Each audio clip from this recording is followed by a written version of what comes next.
Good afternoon, कैसे हैं आप?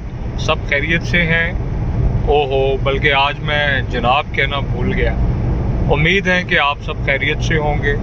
और वक्त बड़ी तेज़ी से गुज़र रहा है, जैसे आपके हाथ में रेत को आप कैद नहीं कर सकते, इसी तरह वक्त है।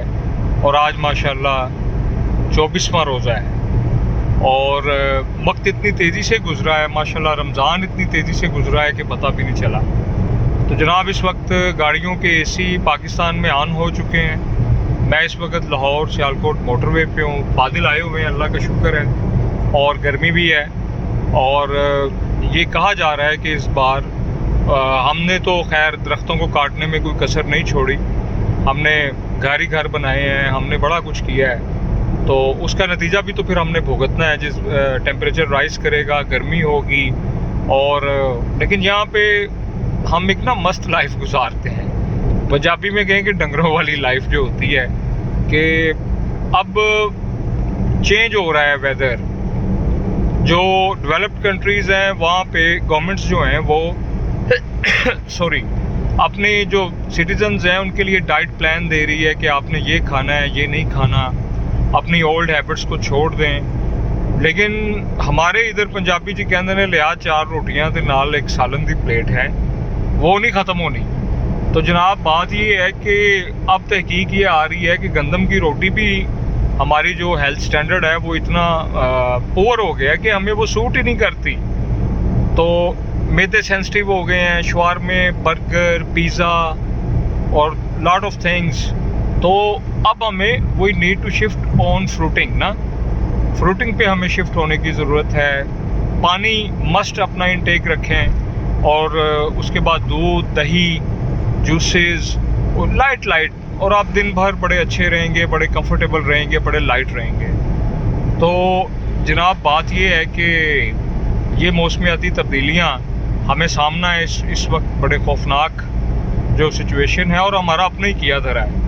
बादल लग रहे हैं, मेरे दाएं बाएं लश ग्रीन फील्ड्स हैं। और मैं आपसे अक्सर भी कहता हूँ कि कभी आपको इत्तेफाक हो तो जनाब आप देखें कि कितना लश ग्रीन है, और ये बड़ा खूबसूरत है, बल्कि अच्छी खासी सीनरी बन सकती है। इतना ग्रीन एरिया है, बंदे की तबीयत फ्रेश हो जाती है।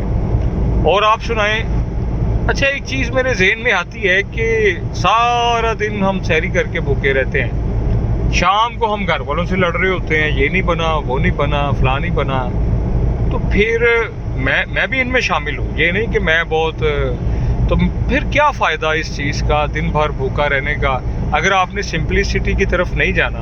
ओ भाई, सिर्फ 1 माह है, सब्र कर लें। बल्कि अब 1 माह क्या, अब तो चंद दिन बाकी हैं, उसके बाद हमने तबाही मचानी है, और हमने क्या करना है। तो ये मेरी रिक्वेस्ट है, ईद आने वाली है, देख के खाइएगा, स्लो खाइएगा, अंधाधुंध नहीं खाना, नहीं तो सीधा फिजिशियन के पास आप पहुंच जाएंगे। डॉक्टर्स भी वेटिंग में है कि कब जो है वो ईद की नमाज़ पढ़ी जाए और पहला मरीज़ उनके क्लिनिक पे दस्तक दे, डॉक्टर साहब पेट ख़राब हो गया है। सवैयाँ, केक, मीठी ईद है, बड़ा लाइट लें और उसी पैटर्न पे चलें। और मैं अक्सर कहता हूँ कि आपने रमज़ान में जो हैबिट डेवलप की हैं, स्पेशली नमाज की, उसको कैरी ऑन आपने करना है। और बेसिकली जो एक रमज़ान है, रिफ़्रेशर कोर्स है, कि इस कोर्स से हमने फ़ायदा उठाना है। तो मेरे ख्याल में मैंने नमाज पढ़ने वाला जो बंदा है, मेरा नहीं ख्याल उसे किसी वजीफ़े की ज़रूरत रहती है, और बाजमात नमाज का एहतमाम करने वालों को। तो